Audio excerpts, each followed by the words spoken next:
Yo, you already know what it is, man. It's your boy Domric, man, and look. Now, in my last video, I told y'all I had two 6'7" PGs. One of them was more of like a LaMelo Ball type of build. So the focus on that build was more of like the finishing with the floaters, of course the 3-ball, and of course the passing. And it has a viable mid-range game with the 80 midi, but like I mentioned, it's probably not something you're gonna want to go to in any kind of volume. So the playstyle on that build is a little bit different than what I'm used to. Cause y'all know me, I'm more of like a mid-range shot hunter, but you know, sometimes it's good to switch your playstyle up and try different ways of playing. And to be honest, I still have a lot of fun when I'm on that build, even though the mid-range game ain't really all the way there. But the build I got for y'all today, this is the build I said is kind of like an SGA type of build, but it has a crazy mid-range game, crazy playmaking, crazy scoring ability in general. And I mean, this build just fits my playstyle and what I like to do out there on the court to a T. And when I'm out there in the rec on this build, bro, I'm not gonna lie to y'all, I really feel invincible. Because at least when it comes to the offense, there's nothing this build can't do.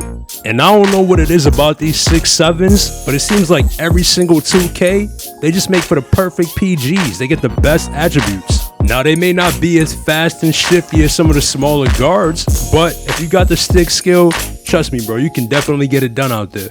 And to be honest, you don't even really need speed like that in these newer 2Ks, because now you can play through your strength as a bigger guard. But look, man, I'm gonna get into the builder, break the build down, and of course, I'm gonna give y'all all the SIGs and the jump shots that I'm running. And here's MP from outside, and got it! Another basket! Up top, Beal, McDaniels covering. Now here's Booker, over Edwards. Oh, he had a chance there to send it to OG. So as y'all can see, man, this build ain't gonna be that much different than the last 6'7" I just gave y'all. But like I said, even though they might look similar on paper, the way they play, I feel like the play styles are totally different. But y'all can see, man, 6'7" point guard, 180 on the weight, and a 6'7" wingspan.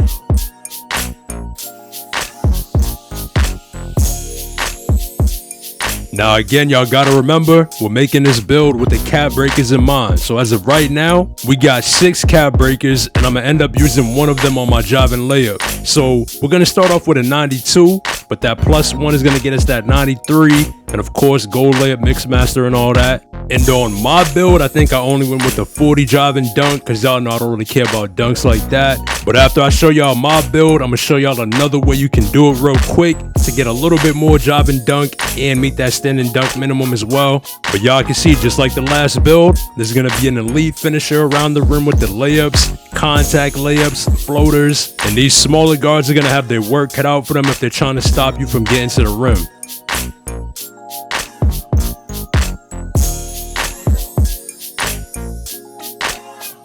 Now, when it comes to the shooting on the build, just like most of my builds, man, y'all already know what it is. There's gonna be a mid-range assassin. But like I said, we're starting out with the cap breakers in mind. And my thought process was, I know I want to get Shifty Shooter Hall of Fame so I can +1 it to legend. So I kind of went through all the attributes and took some things away and seen what I would get and what I could replace with the cap breakers and things like that. And I decided to start off with the 92 midi, 89 3-ball, and the 84 free throw.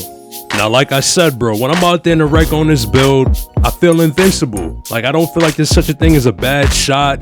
Anytime I get any kind of room, don't matter if I'm moving, a pull-up jumper, whatever, I feel like it's going in. And most of the time, they do end up going in. And y'all can see how lethal this build is, bro. Any kind of room I get, I come off a screen, you better be there. You better have somebody step up. Look, y'all see him jumping. What's he jumping for? Because he has to. He has no choice. But I hit him with the little hezzy, midi pull-up, and that's automatic. And with these little hezzy cancels, bro, they'll never know when you're really going into your step back jumper. So now they gotta jump at you, and then you just go the other way and you're free for a bucket. And right here, look, it's crunch time. He's trying to stay on his feet. And with the elite mid-range game, bro, that's all the space you need right there to get a bucket. And that makes you super tough to defend against. And y'all can see I'm not doing a lot of fancy dribbling. I'm not hitting a million combos. All I'm trying to do is find open space, get to it either by a screen or 1 or 2 moves, and get right into that pull-up jump shot for a bucket.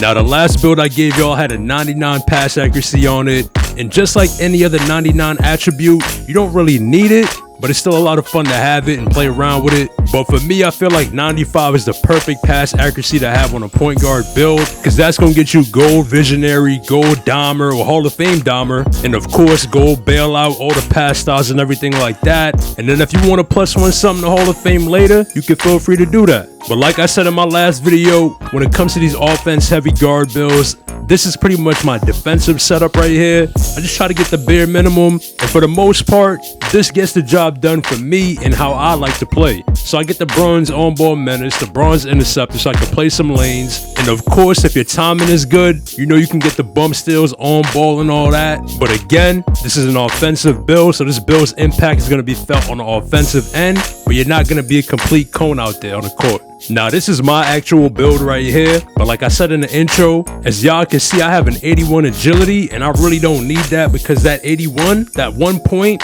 it's really not doing anything for the build. It doesn't unlock anything, any badges, any attributes, and nothing like that. So if you take that 1 point away, it's going to free up your free throw, it's going to free up your standing dunk, your driving dunk. So you have a couple of options there, and hell, maybe you can even drop it down to a 79 and free up some more things. But by now, y'all should know that 50 driving dunk gets you some animations, and then of course, the 45 is a standing dunk minimum, and both of those attributes are more valuable to the build than the 81 agility. So you can mess around with it and figure out what fits your playstyle the best, but when you go through with the build, you're going to get shades of Jordan Poole, Derek Harper, LaMelo Ball, and the build's going to be called an offensive architect. And I don't know about y'all, but I think that's a pretty rare title. I don't really see too many of those. So because I told y'all I had this other 6'7", I didn't want to wait too long to put it out there for y'all. But as always, man, I appreciate all the support. Let me know what y'all think about the build in the comments. And if you ain't following me on Twitter, be sure to give me a follow over there at BeLikeDom. Y'all already know what it is, man. Stay up. Catch y'all in the next one.